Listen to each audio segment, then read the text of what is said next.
출애굽기를 읽어 나가면서 늘 중심에 두고 나가야 되는 그 키워드가 뭐냐 하면 관계입니다. 관계. 출애굽기 읽으면 여러분은 마음속에 무엇을 생각해야 되면 관계라고 하는 것을 키워드로 놓고 출애굽기를 읽어 나가셔야 됩니다. 이 세상에는 두 가지 관계가 있습니다. 하나는 하나님과의 관계이고 또 하나는 이웃과의 관계입니다. 이 두 가지 관계밖에 없어요. 성경에서 말하고 있는 것은 하나님과의 관계 또 이웃과의 관계입니다. 그런데 이 세상은 점점점 이 관계를 잡고 새로운 관계를 만들어내는데 그 관계가 바로 이 하나님과의 관계 또 이웃과의 관계 그 다음에 동물과의 관계로 이제 넘어가요.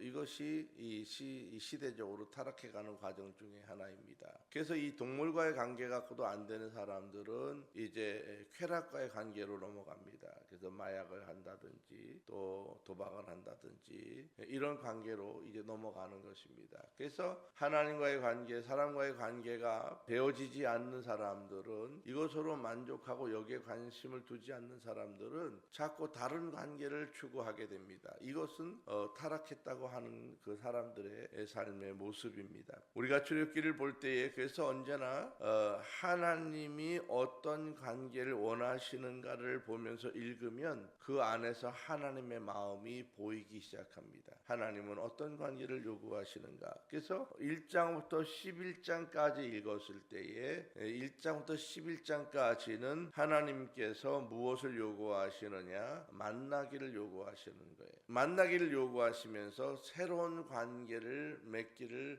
위해서 찾아오시는 하나님. 그래서 그곳에서 1장부터 11장까지 하나님의 마음은 무엇일까? 하나님의 마음은 바로 그거예요. 내가 너를 만나기를 원해. 왜 하나님은 나를 만나기를 원하실까? 왜 하나님이 나를 만나기 원하실까? 더 중요한 것은 나를 만나기를 원하신다고만 원하시는 것만으로도 나는 이미 복의 자리에 와 있는 거예요. 하나님이 만나주지 않는 사람도 얼마나 많은가 몰라요. 모든 사람을 다 만날 것 같아도 여러분 그렇지 않아요. 하나님을 만나주는 사람, 찾아오는 사람이 복이 있는 사람이에요. 하나님이 나를 만나기를 위해서 찾아오신다고 하는 것, 여러분 그것은 이미 하나님이 나를 긍휼히 여긴다고 하는 것입니다. 자, 이렇게 찾아오신 하나님의 관계가 있고 이제 이 두 번째 단계는 12장의 단계입니다. 12장의 단계는 하나님께서 죄에서 건져주시는 단계입니다. 함께 하시기 위해서 죄를 없애주시는 단계예요. 여러분 1장부터 11장까지의 단계는 하나님이 나와 함께 하시는 단계는 아니에요. 그냥 찾아오시기만 하는 단계지 내게 오셔서 역사하시거나 간섭하시거나 내 삶을 변화하려고 어떤 시도하시는 그런 하나님이 아니에요. 그래서 하나님께서 나와 새롭게 관계를 맺기를 원하시면 반드시 12장을 거쳐야 됩니다. 12장은 죄의 문제를 해결하는 관계예요. 그래서 12장을 지나면서 죄의 문제가 해결되면 그 다음에 하나님이 나에게 뭐라고 이야기하시느냐? 나는 너와 임마누엘의 관계야 이렇게 말합니다. 그게 적어도 내가 하나님 앞에서 죄의 문제가 해결됐다면 그 이후부터는 하나님이 나에 대해서는 임마누엘의 관계예요. 임마누엘의 관계예요. 하나님이 함께 하신다고 믿는 사람들은 이 임마누엘이 중요합니다. 하나님이 나와 함께 하시는 단계, 하나님이 내게 오셔서 간섭하시고 역사하시는 단계.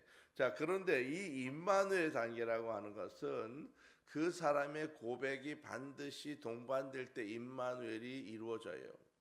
그럼 이 고백은 세 가지인데 성부와 성자와 성령 하나님에 대한 고백입니다. 첫 번째는 성부 하나님에 대한 고백을 해야 되는데 성부 하나님에 대한 고백은 첫 것을 드리는 고백이에요. 성부에 관한 고백. 성부에 대한 고백, 성자에 대한 고백, 성령에 대한 이 고백이 달라요. 첫 번째 성부 하나님에 대한 고백은 그 고백의 증거로 뭐예요? 첫 것을 드리는 것입니다. 첫 것은 자기의 제일 좋은 것을 드린다고 하는 의미를 갖고 있는데 물질의 첫 것을 드리는 것으로 11조를 드리고 시간의 첫 것을 드리는 것으로 새벽 기도를 드리고 첫 자녀를 드리는 것으로 생명의 속전을 선교 예물로 드리고 첫날의 것을 드리는 것으로 첫 주간의 시작인 주일 예배를 드리는 것입니다. 이것이 성부 하나님에 대한 고백이에요.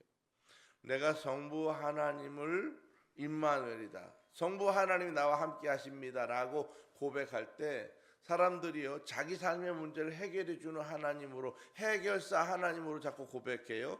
이 고백은 사실은 바른 고백이 아니에요. 그것을 보여준 거예요. 그러면 그것에 대한 나의 고백이 따라가야 되는데, 그 고백이 뭐냐는 거예요. 성부 하나님에 대한 고백은 첫 것을 드리는 고백이에요. 이 첫 것을 드리지 못하면 성부 하나님이 나와 함께 하십니다라고 하는 고백을 사실 정확히 한 게 아니에요. 하나님이 나와 함께 하셔, 나를 도우시고 나를 인도하셔. 그런데 11절을 못 드려. 그러면 뭐예요? 내가 살아가는 거예요. 하나님이 함께 하는 것이 아니라 하나님이 나의 보조자로 살아가는 거예요. 그것은 온전하시니까 아직 뭐가 안 된 거냐 하면 자기 부인이 안 됐다는 것입니다. 자, 두 번째 임마누엘의 하나님에 대한 성자 예수, 임마누엘, 나와 함께 하신 하나님, 성자 예수님이 나와 함께 하신다고 하는 고백은 뭐냐? 그것은 바로 성만찬에 대한 참여입니다. 성만찬에 내가 참여하는 거예요. 그래서 여러분, 인터넷에서 예배를 오래 드린다, 나는 교회가 없고 인터넷 교회에서 늘 드려, 난 집에서 늘 예배 드려, 이 교회 저 교회 뭐 여기저기 조사하는데 막 찾아다녀서 리서치해 가면서 오늘 어디 말씀이 좋아, 어디 말씀이 좋아, 그런 이야기를 하면서 은혜 받았다고 집에서만 예배를 드려요. 심지어는 나중에는 예배를 드리는 것에서 예배를 청취하게 됩니다. 그러면 뭐가 문제가 되느냐? 바로 성자 예수 그리스도에 대한 임마누엘이 고백되지 않은 거예요. 임마누엘, 성자된 임마누엘의 고백은 성만찬에 반드시 참여해야 됩니다. 한 달에 한 번씩 하는 성만찬에 늦으면 안 돼. 원래 성만찬은 예배 때마다 하는 거예요. 예배 때마다 떡을 떼고 포도주를 나눠 마시는 것인데, 이 의미는 예수님이 나 때문에 돌아가셨습니다. 나 때문에 희생되셨습니다. 나의 죄를 대신해서 구속하셨습니다. 그렇기 때문에 이제 나는 그 예수님의 뜻대로 살고, 예수님이 나를 위해서 돌아가셨듯이 나도 그분을 위해서 살아가겠습니다. 그리고 이제 이 귀한 구원의 은혜를 내 대대손손에게 이것을 반드시 증거하겠습니다. 그거예요. 이것이 예수 그리스도에 대한 임마누엘의 고백입니다. 예전에 어떤 사람이요, 저한테 뭐라고 자랑하냐면 자기는 청와대를 갔다 왔다고 자랑하는 거예요.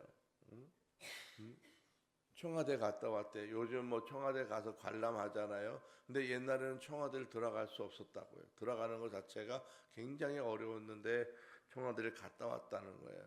그래서 그걸 어떻게 하냐고. 그랬더니 화장지를 갖고 왔더라고요. 화장실에서 휴지를 갖고 왔어. 그때 거기에 청와대라고 찍혔어. 보니까 화장지에 그거를 보여주고 그걸 갖고 다니는 거, 내가 갔다 왔다고. 이게 증거예요. 증거. 내가 갔다 왔다.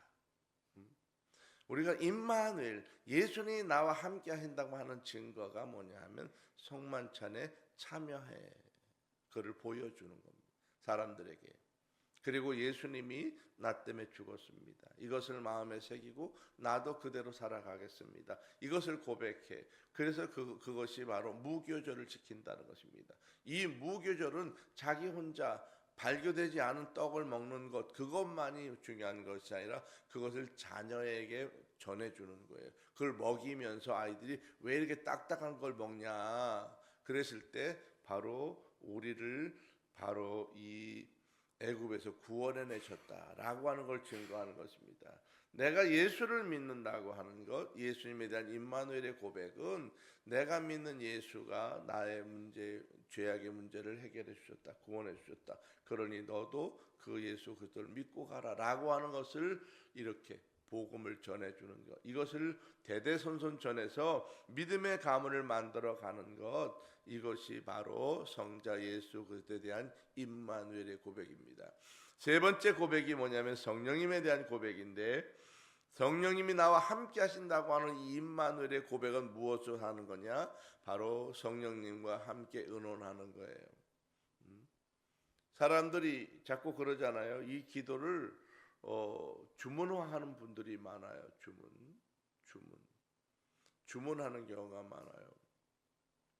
우리가 가톨릭에 이렇게 보면 가톨릭의 기도서라는 것이 늘 있습니다. 그래서 이분들은 기도를 하는 것이 아니라 합창을 해. 그걸 똑같이 읽어 막 음율에 맞춰서 그건 시편을 예전에 했던 고대의 시편을 가지고 나눴던 것을 그렇게 하는 것인데, 기도는 여러분 주문처럼 외우면 되는 게 아니에요. 기도는 하나님과 의논하는 거예요.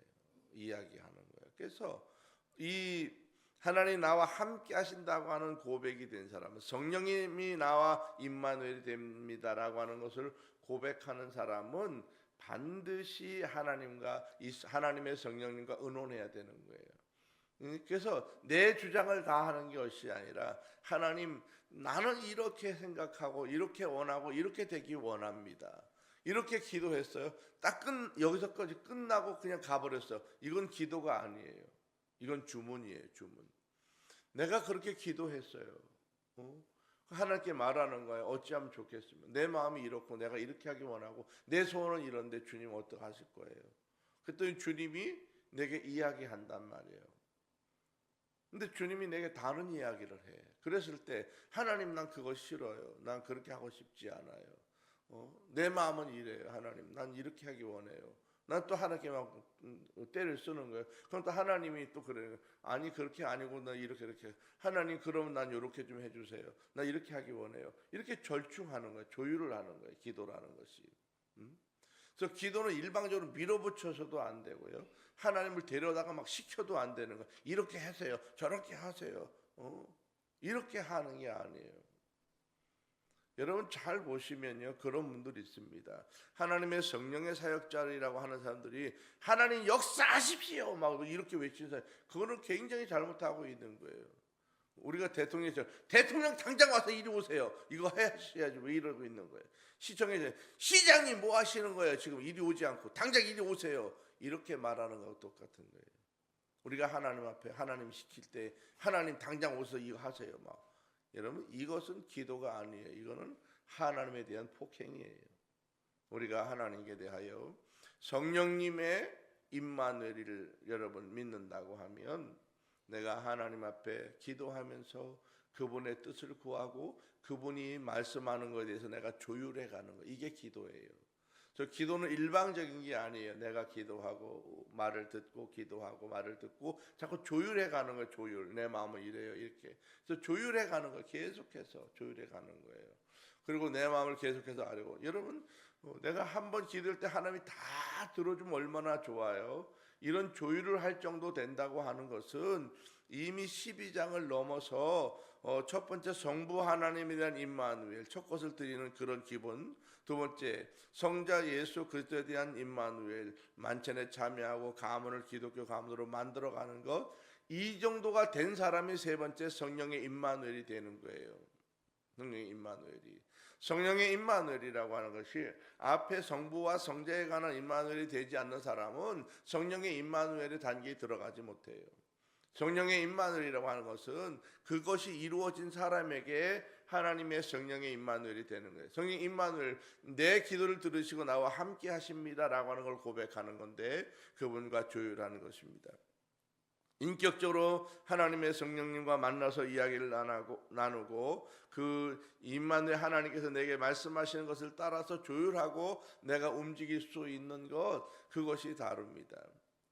여러분 하나님의 성령께서 어떤 말씀을 하셨을 때에 그냥 어길 쏘고 100% 순종만 해야 되는 사람은 주의 종밖에 없어요. 저 같은 사람은 하나님의 성령의 음성이 떨어지면 토를 달지 않아요. 이렇게 토를 달지 않아요. 그러십니까? 그러면 제가 이렇게 하겠습니다. 순종하는 것밖에 없어요. 근데 여러분은 여러분 종이 아니잖아요. 여러분들이 드려진 종은 아니잖아요. 여러분과 저와 정확히 다른 것은 여러분은 하나님께 드려진 종이 아니에요. 저 같은 사람이나 드려진 종이지 여러분은 종이 아니기 때문에 하나님과 이야기할 때에 100%를 그냥 순종해야 될 이유가 있진 않아요. 하나님과 의논할 수 있어요. 이야기할 수 있어요. 그 다음에 하나님과 충분히 이렇게 조율할 수 있어요. 이러쿵저러쿵 계속해서 이걸 평생 하는 거예요. 기도할 때마다. 아이들의 문제, 집의 문제, 내 삶의 문제, 건강의 문제, 물질의 문제, 뭐 직장의 문제, 모든 걸 조율하는 거예요. 계속 기도하면서. 그래서 이것이 돼. 근데 이것이 안 되고 자기 말만 막 하고 있는 사람은 바로 성부 하나님에 대한 임마누엘, 성자 예수 임마누엘, 이 두 가지가 이루어지지 않은 거예요. 그래서 자기 얘기만 하는 거예요. 이 앞에서 두 가지 임마누엘의 고백이 다 되고 나면 세 번째 성령과의 임마누엘의 고백이 되어지면서 이 이야기가 되어지고 의논이 되어지고요. 하나님과 조율하게 돼요. 그럼 어떤 일이 벌어지냐? 그때부터는 하나님의 음성이 들리기 시작하고요. 하나님께 이야기하게 되고요. 이것이 맨날 며칠 동안 계속 이야기가 주고받아지고 그러는 거예요. 그러면 그때쯤 되면 여러분들이 기도를 몇 시간씩 한다는 게 이런 말이구나. 기도를 이 주제 가지고 몇 날 며칠씩 매달리고 하는 이게 그런 말이구나. 그때쯤 돼야 이것을 알게 되는 것입니다. 많은 사람들이 기도를 자기 혼자 막 독백을 막 해요. 막 떠들어대고 소리치고 막 난리치고 그러고 가버렸어요. 이거는 기도가 아니고 주문이라고. 주문. 자기 거를 외치고 내 주부터를 내밀고 간 것뿐이에요. 기도는 그것이 아니고요. 바로 의논하는 거예요. 이 세 번째가 되어져야 되는 것입니다. 이 정도가 된 사람, 이렇게 이 성부에 대한 임마누엘, 성자에 대한 임마누엘, 성령에 대한 임마누엘이 다 된 사람을 뭐라고 말하는 거냐면 자기 부인이 된 사람이라고 말하는 거예요. 자기 부인이 된 사람은 뭘 말하는 거냐? 주권을 하나님께 내어드렸다는 거예요. 그래서 주권을 내어드리지 않은 사람은 자기 주문만 한다고, 자기 얘기만 막 떠들고 하나님께 말하고 요구하고 그냥 가버려요. 주권을 내어드리면 음성을 들을 수 있게 되고요. 그 음성을 들릴 때까지 내가 기다리게 되는 것입니다. 여러분, 사람들이 이제 이렇게 이 주권을 내어드리고 자기 부정이 된 이후에 사람들이 이 세상을 살아가면서 어떤 고난을 만나고 또는 사고를 만나고 어려움을 만나고 질병을 만나고 큰 문제를 만났을 때 자신들이 처한 관계에 따라서 문제들을 해결해 가는 방법이 달라요. 예를 들어서 1장부터 11장 단계에 있는 사람들이 문제를 만났을 때 이 문제를 어떻게 해결해야 되느냐. 1장부터 11장까지에 머무르는 사람이 문제를 만났어요. 그럼 이 사람은 어떻게 이 문제를 해결해야 되느냐는 거예요. 자, 그것은 1장부터 11장은 뭐예요? 하나님이 나를 부르시는 단계잖아요. 그때 만나는 문제는 뭐예요? 왜 문제가 온 거예요? 나를 만나 주려고 문제를 주는 거라고. 그럴 때는 어떻게 하면 해결이 되겠어요? 내가 하나님께 손들고 나오면 문제가 풀어지는 거예요. 풀어져요. 그래서 나를 만나려고 하는 단계에 있는 사람은 그냥 문제를 만났을 때 손들면 돼요. 그리고 하나님께 나와서 고백하고 내가 하나님께 나옵니다. 그러면 이제 그 문제가 서서히 해결되면서 이제 12장의 단계로 넘어가고 이제 13장으로 넘어가는 것입니다. 자, 그런데 예를 들어서 12장의 단계를 넘어서고 이제 13장부터 18장 단계에 있는 사람들이 문제를 만나는 경우가 있어요. 13장부터 18장까지 단계는 여러분 정확히 말하면 이것은 문제가 아니고 훈련입니다. 훈련. 그래서 사람들이 느끼기에 똑같은 문제를 만난 것처럼 느끼지만 1장부터 11장까지의 사람은 문제고 13장부터 18장까지 단계에 있는 사람은 문제가 아니고 뭐예요? 훈련이에요. 훈련. 그래서 훈련 단계에 있는 사람들이 만나는 문제들은 그 사람을 내가 하나님이 트레이닝하려고 문제를 주는 거기 때문에 그 문제를 내가 통과하기만 하면 그 문제를 그냥 이기는 거예요. 그런데 문제는 뭐냐? 통과하는 방법이 5가지가 있다는 거예요. 5가지. 자, 1장부터 11장까지의 문제를 만난 사람은 딱 답이 하나예요. 뭐예요? 그냥 하나님 앞에 손들고 나오면 끝이야. 근데 13장부터 18장까지에 있는 사람들은 5가지의 단계가 있다고요. 그 첫 번째 단계가 수르광의 단계죠. 여기서는 뭐예요? 자기 기대를 가지고 세상을 살아가는데 세상이 자기 기대대로 다 되는 게 아니잖아요. 그럴 때 이 기대대로 되지 않았을 때 어떻게 해결해야 되느냐? 십자가를 붙들고 회개하라는 거예요. 문제는. 자, 두 번째, 신광야에서 만나는 문제는, 이 훈련은 뭐냐면 먹을 게 뚝 떨어졌어요. 생존의 위협을 느끼는 사람들, 이런 어려움을 만났을 때에 이 사람은 어떻게 돼? 새벽부터 하나님을 바라보라, 하늘을 쳐다보라는 거예요. 새벽부터 내가 일어남과 동시에 하나님을 붙잡고 의지하면서 믿음으로 내 생존의 모든 것이 하나님께 달렸습니다, 이거를 고백하라는 거예요. 세 번째 만나는 광야는 르비딘 광야인데, 르비딘 광야는 무엇의 문제냐? 마실 물이 모자라는 거예요. 물이 없어. 물이 없어서 메말라요. 그때 바위가 갈라지고 거기서 생수가 나오는 것처럼 메마른 너의 가슴을 보라는 거예요. 네 메마른 가슴에서 이런 뜨거운 생수의 역사가 있지 않으면 너는 이 광야를 살아갈 수 없다는 거예요.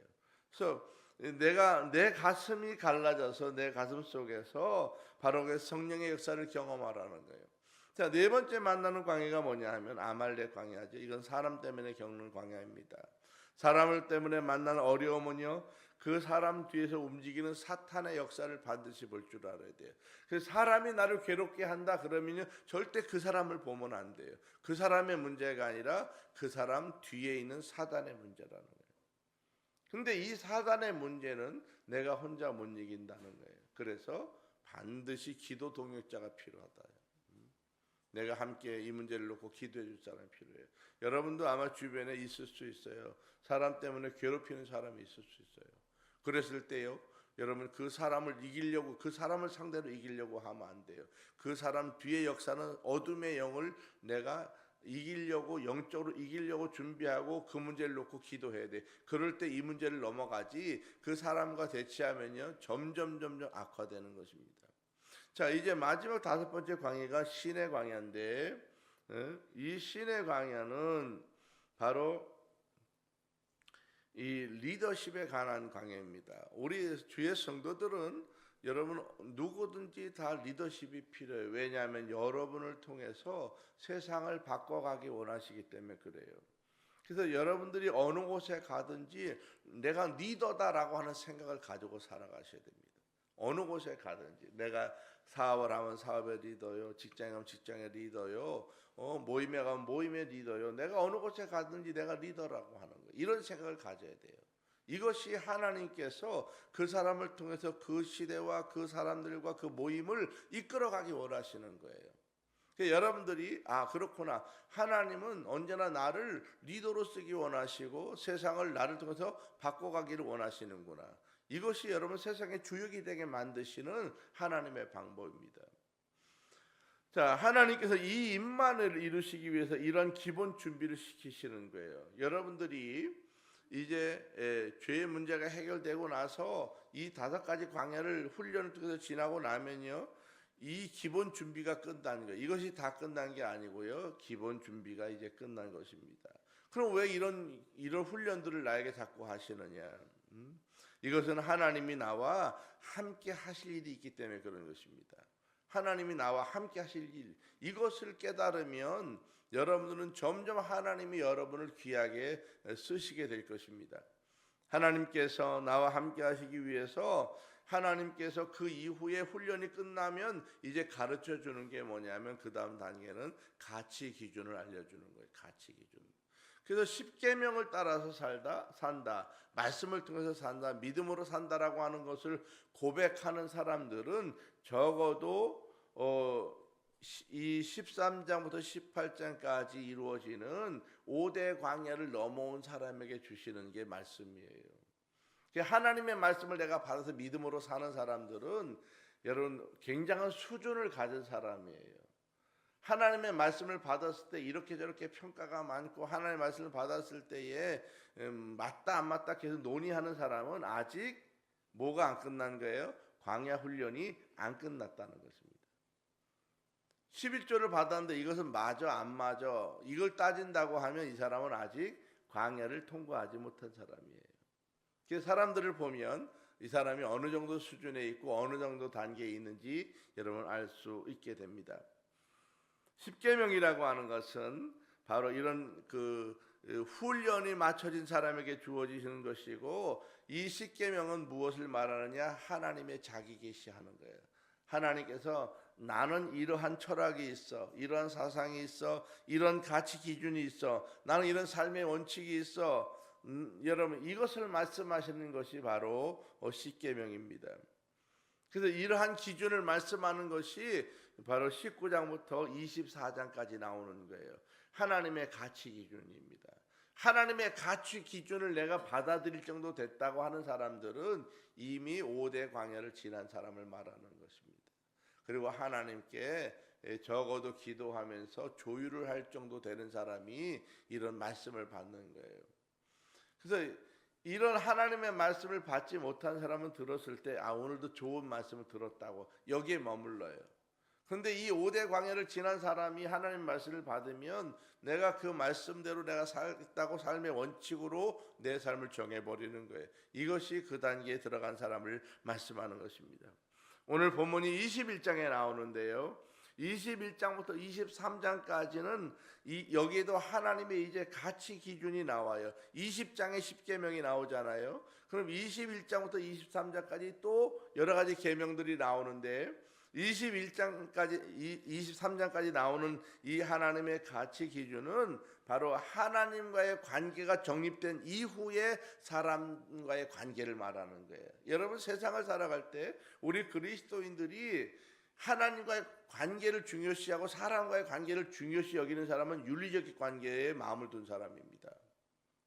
이게 틀림없어요. 그래서 주일날 난 예식장 가는 게 중요해. 이 사람은 하나님과의 관계가 상관없어. 윤리적인 관계에 두는 거예요. 사람과의 관계를 중요시 여기는 사람입니다. 이 사람은 아직 어디 단계에 있는 거냐 하면 지금 5대 광야 중에서 왔다 갔다 하고 있는 거예요. 그 정도 된 사람은 아직 하나님의 말씀을 받을 정도 수준이 안 된다고 하는 것입니다.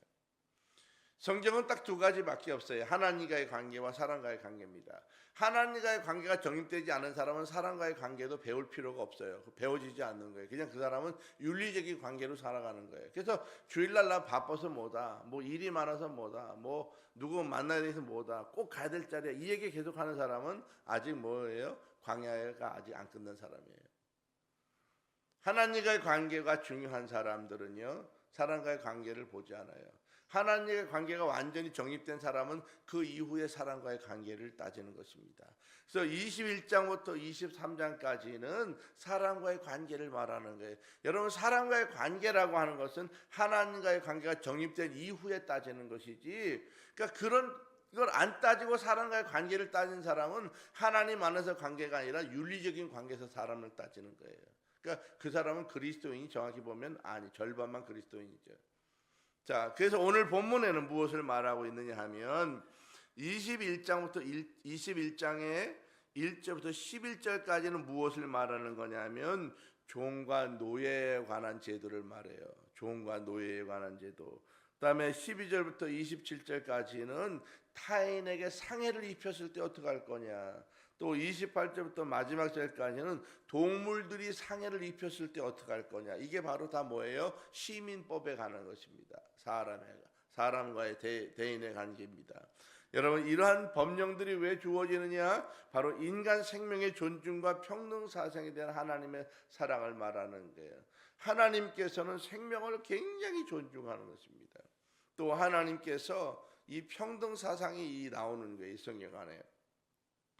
세상에서 가장 약자가 누구냐? 가장 약자가 바로 종을 말하는 종. 가장 약자가 종입니다. 이 종으로 들어온 사람이라도 아무리 종이라도 7년째가 되면 풀어주라는 거예요. 무조건. 그 사람이 어떤 경우가 됐든지 간에 7년이 됐느냐? 그러면 무조건 그냥 풀어주라. 종이 되는 경우는 세 가지가 있는데요. 빚을 갚지 못해가지고 종이 되는 경우에 돈을 빌렸는데 못 갚아. 그러면요, 이 빚을 갚는 대신 몸으로 가서 종으로 때우는 거예요. 그런데 아무리 큰 빚을 졌더라도 그 사람에게 6년 이상은 종으로 데리고 있지 못한다는 거예요. 무조건 7년이 되면 7년째는 자유하게 보내줘라. 그 다음에 도둑질을 했어요. 도둑질에다가 잡혔어. 그러면 이 도둑질에서 배상을 해야 되거든요. 이건 양사오수법이라는 게 있습니다. 양을 한 마리 훔쳤어요. 그럼 걸렸어. 그러면 양을 4마리로 갚아야 돼요.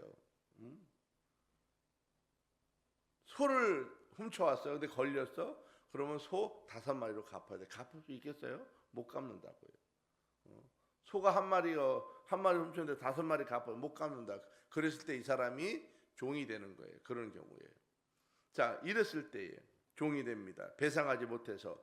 또 내가 너무너무 가난해. 먹을 게 없고 굶어 죽을 거야. 그러면 스스로 종이 돼서 그 집에서 종살이 하는 경우가 있습니다. 이 3가지가 종이 되는 경우에 그랬을 때 종으로 왔더라도 7년이 되면 그 사람을 자유하게 내보내 주라는 거예요.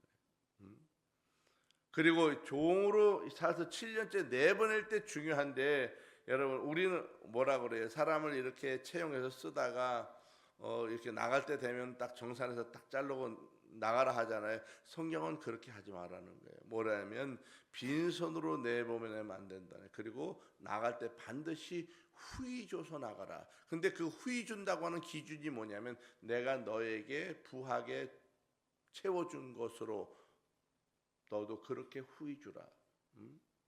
후히 주라. 왜 그러냐면 그 사람이 다시 가난으로 인해서 종이 되거나 가난 때문에 굶어 죽거나 그렇게 되지 않도록 너가 배려하라는 거예요.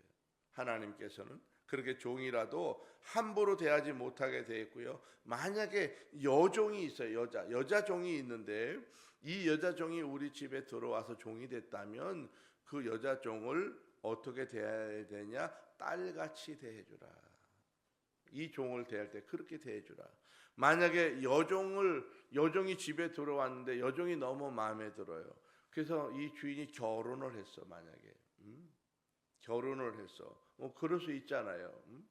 만약에 그랬어요. 그런데 결혼해서 잘 살면 좋은데 결혼해서 얼마 있다 보니까 또 마음에 안 들어.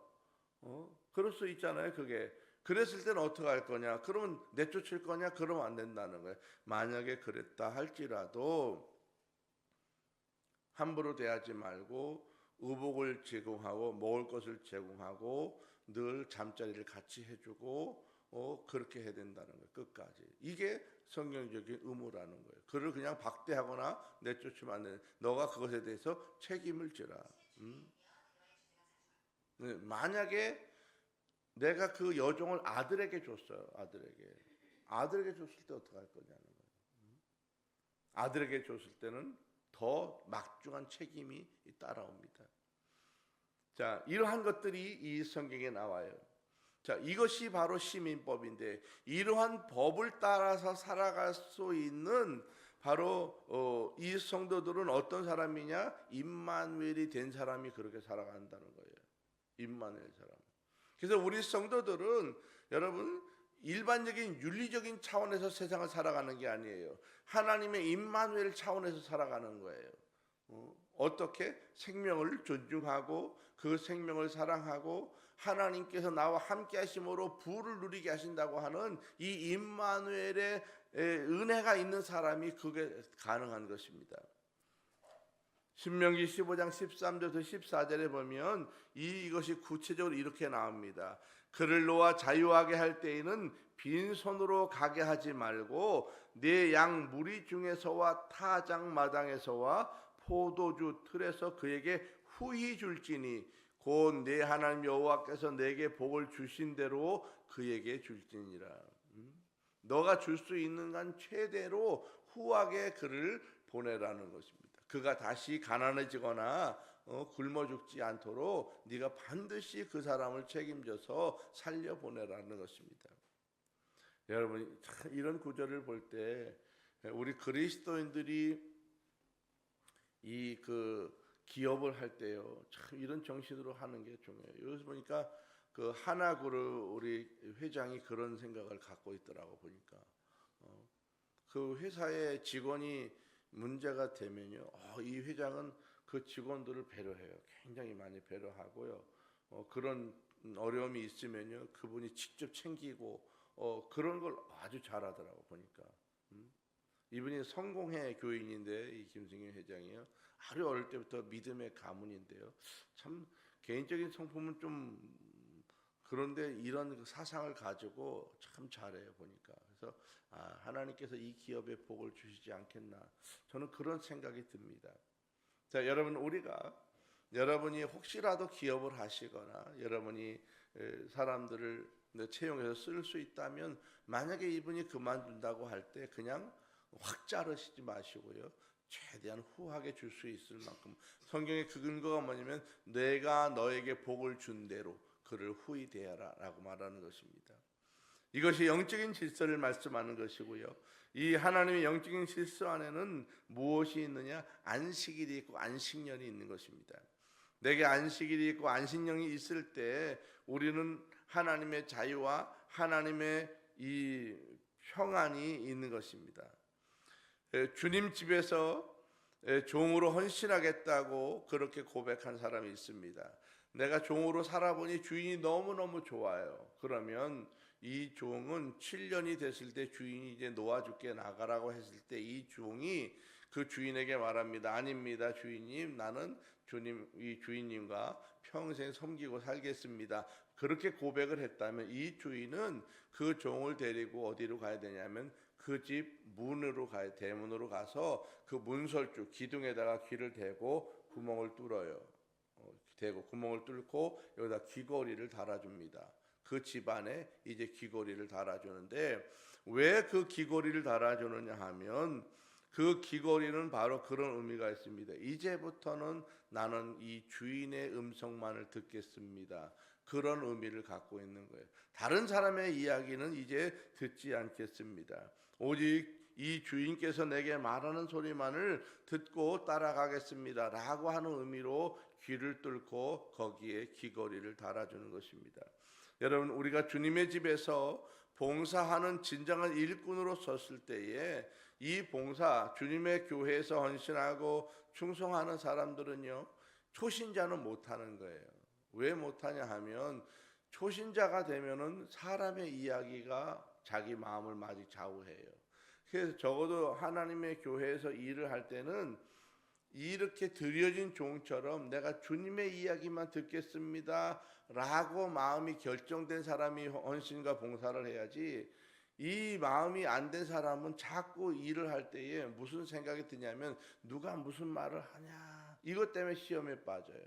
그래서 사람이 하는 말에 자꾸 시험에 빠지는 사람은 아직 주님의 일을 감당할 만한 이 수준이 안 된 사람입니다.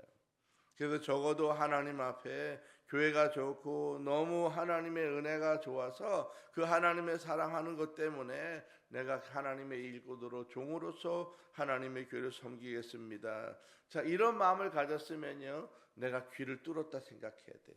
내가 하나님의 음성만을 듣고 일하겠습니다. 내가 사람의 이야기는 듣지 않겠습니다. 이런 마음을 가지고 교회에 와서 헌신하고 충성해야 되는 것입니다. 여러분, 구약시대에 나오는 종이라고 하는 것은요, 노예와는 다른 거예요. 노예라고 하는 것은 전쟁이나 이런 것 때문에 잡혀온 사람이 노예가 되는 것이고요, 이 성경에 나오는 종이라고 하는 것은 노예가 아니에요.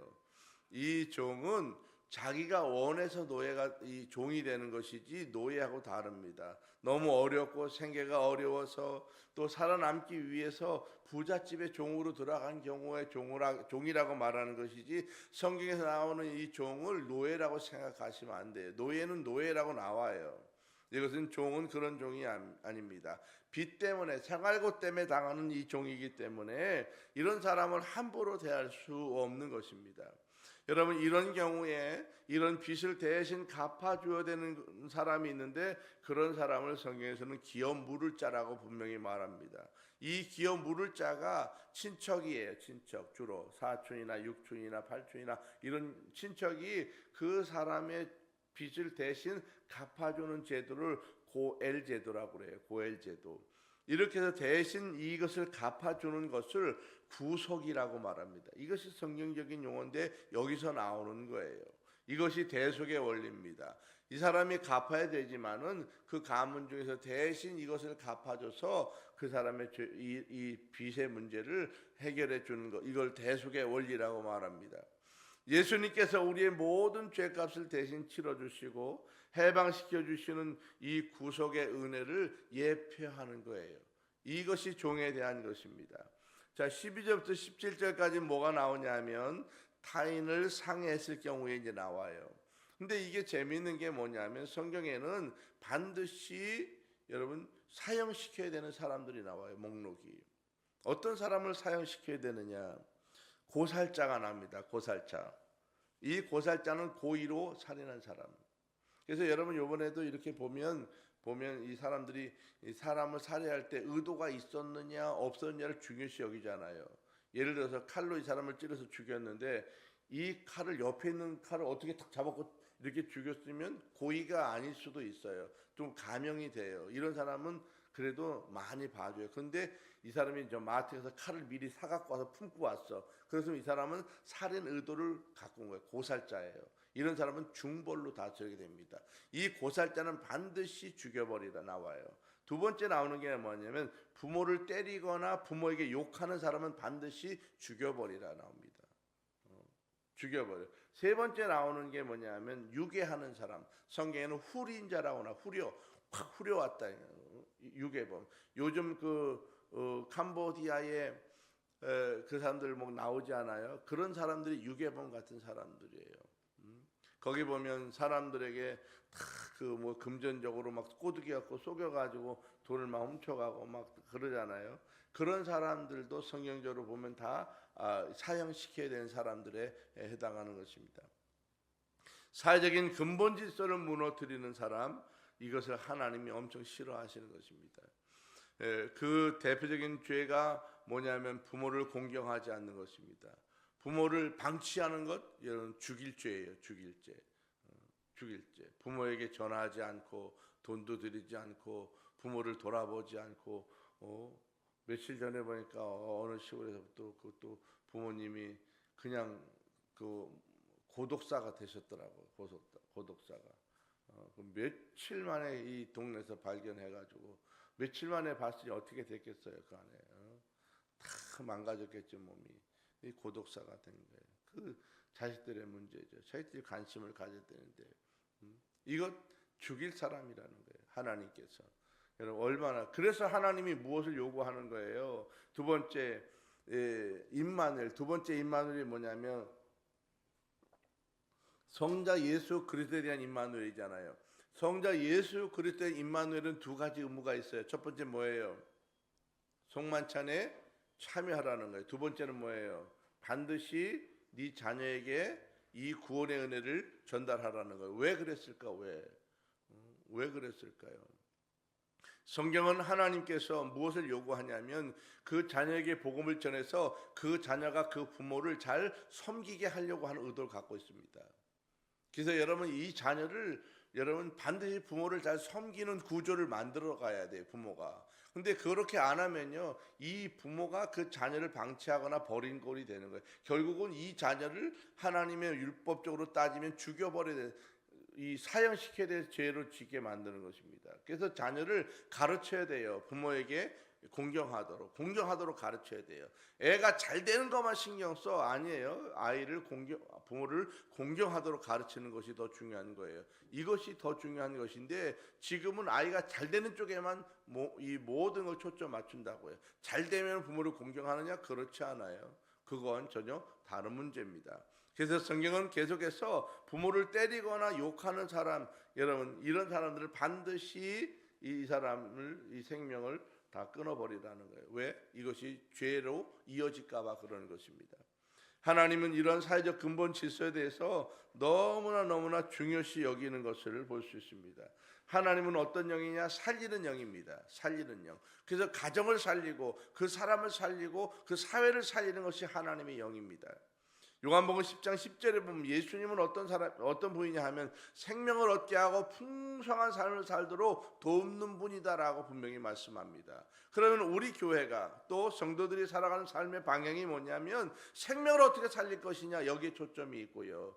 풍성한 삶을 살도록 돕는 것이 교회가 살아가야 될 목적입니다.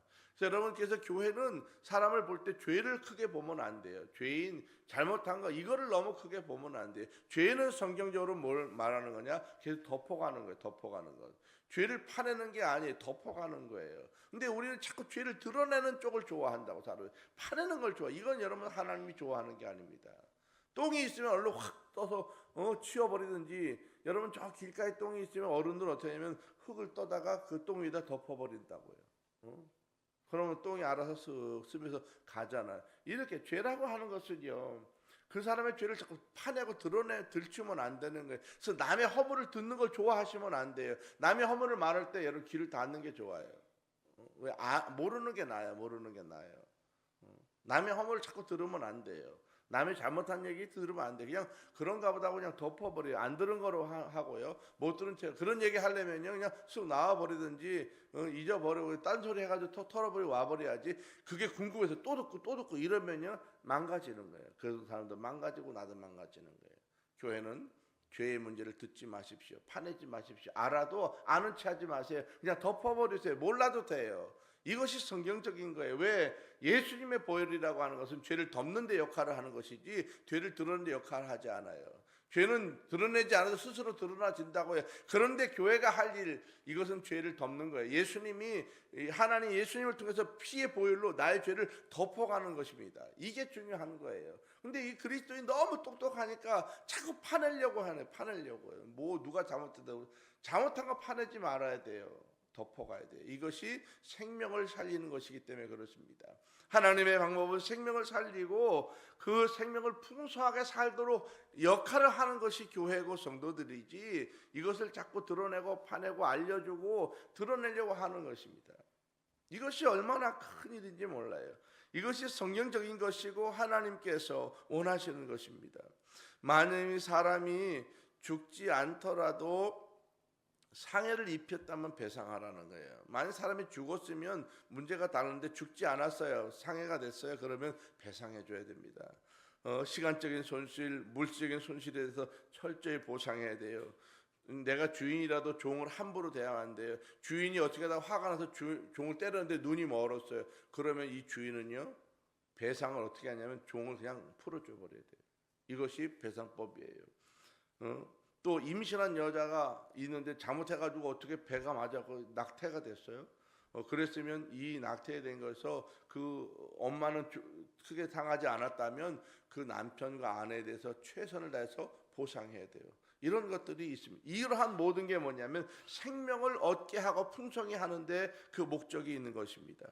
하나님은요, 죄에 대해서는 용서를 하시지만은 죄의 값은 분명하게 물으시고 공의 하나님으로 역사하는 것입니다.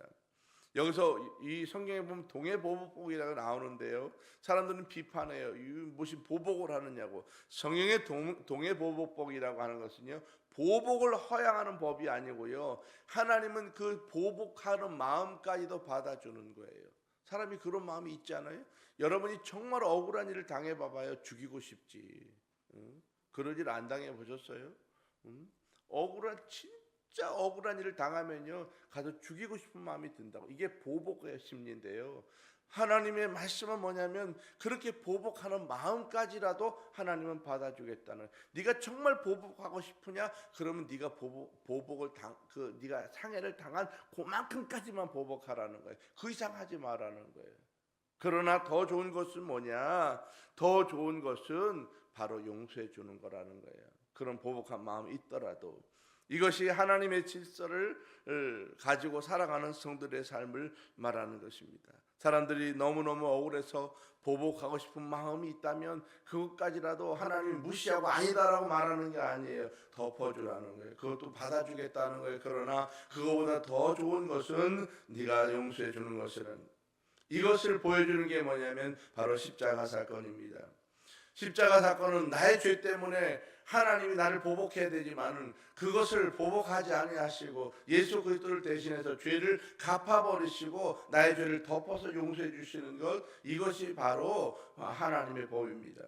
우리가 여러분 다른 사람이 어떤 문제가 생겼더라도 내가 보복해 주고 싶지만은 하나님의 마음을 아는 사람이라면 그것까지라도 내가 덮어버릴 수 있는 것, 이것이 바로 하나님의 마음입니다. 하나님은 억울함이 없이 잘 사는 세상을 만들어 가시길 원하시는 것입니다. 그 통치 원리가 바로 뭐냐? 용서입니다. 죄의 형벌이 없는 것이 아니라 예수님이 대신해서 심판을 받아주신 것뿐입니다. 죄의 보복을 갚아버리시고 용서와 사랑으로 세상을 덮어버리시는 것이 바로 십자가 사건입니다. 우리의 구원이 거저 이루어지는 것이 아니고요, 적당히 눈 감아서 이 죄가 넘어간 것이 아니고요, 공정한 심판을 통해서 예수님이 분명한 나를 대신한 대가를 십자가에서 치러주신 것뿐입니다. 여러분, 동물이 혹시라도 상해를 주거나 이 동물이 어떤 문제를 일으켰을 때에 내가 의도하지 않은 것이라도 그런 일이 있었다면 보상해 주라는 거, 이 성경에 나오는 말씀입니다. 그래서 여러분, 혹시라도 우리가 살다 보면 제일 많이 일어나는 게 차 사고 아니에요? 우리가 살다 보면 차 사고 때문에 사람이 죽을 수도 있어요. 그런 일이 늘 있을 수 있어요. 또 상해가 일어날 수도 있어요. 다리가 부러지거나 팔이 부러지거나 또 큰일이 벌어지거나 그럴 수 있습니다. 그러면 그럴 때 우리는 보험을 하면 되지, 이런 자세로 취하면 안 돼요. 사람이 그렇게 당하면 악한 사람은 별일을 다 하지만은 우리 그리스도인은 그래도 긍휼히 여기고 그 사람을 긍휼히 여기고 살리고, 그래서 여러분 아주 악한 사람들 중에는 큰 사고를 내고 도망가버리 뺑소니 해버리잖아요. 이것은 하나님이 축복하는 삶이 아닙니다. 내가 조금이라도 상해를 입혔다면요, 그 상해에 대해서 내가 보상할 수 있어야 돼요. 이것이 이 하나님의 이 임마누엘을 경험하는 사람들이 살아가는 삶의 모습입니다. 오늘 성경에 보면 그런 원리가 뭐냐면, 소가 사람을 들이받았는데 죽었어요. 그렇으면 그 소는 죽여버리고 그 사람에게 보상해야 돼요. 근데 만약에 이 소가 받는 버릇이 있어. 그러면 이 받는 버릇을 관리해야 될 책임이 주인에게 있는데, 주인이 이걸 관리를 안 해갖고 이 소가 남을 받아 죽어버렸어. 그러면 관리하는 그 사람도 죽여버리고 하는 거예요. 이게 이런 법들이 나와요. 이게 다 무엇을 말하는 거냐? 살리는 법에 관한 얘기를 말하는 것입니다. 여러분, 우리가 생각하면 참 삶의 원리들이 이 성경 안에서 다양하게 많이 있습니다. 여러분이 앞으로 이제 3주에 걸쳐서 이 시민법에 관한 말씀을 계속 들을 건데, 성경에 이런 말씀들이 다 있나, 아마 이런 생각을 하실 수도 있습니다. 그런데 여러분, 의외로 성경은요 굉장히 이 시대적으로 자세한 말씀을 하고요, 이러한 법전이 함무라비 법전에 들어있고요, 이 함무라비 법전은 전 세계 모든 나라들의 헌법의 기초를 삼고 있습니다. 결국 그 각 나라별에 있는 헌법의 기초는 결국 어디서 왔느냐? 성경에서 왔다고 하는 걸 알 수 있습니다. 우리가 이 하나님의 사상을 정확하게 알아야 되고요, 이 하나님의 사상은 뭐냐 하면 생명을 살리고 풍성하게 만드는 것이 하나님의 사상입니다. 하나님의 백성들이 살아갈 삶의 원리는요, 사랑하며 살아가는 거예요. 이 삶의 원리는 축복하며 사는 것이고, 유익을 주며 살아가는 것이고, 책임을 지며 살아가는 것이고요, 살리는 삶을 살아가는 것입니다. 우리 그리스도인 성도 여러분, 여러분이 이런 살리는 하나님의 뜻을 받아들이시고 생명을 살리고 풍성하게 만들어가는 그런 삶을 살아가시기를 주의 이름으로 축복합니다. 기도하십시다. 자비로우신 아버지 하나님, 우리 월드교회 주의 성도들에게 은혜를 베풀어 주시기를 간절히 간구합니다. 우리 하나님의 마음처럼 생명을 살리고 풍성하게 하시는 그 하나님의 마음을 받아들여 우리도 그런 믿음으로 세상을 살아가도록 축복하옵소서. 예수님의 이름으로 기도합니다.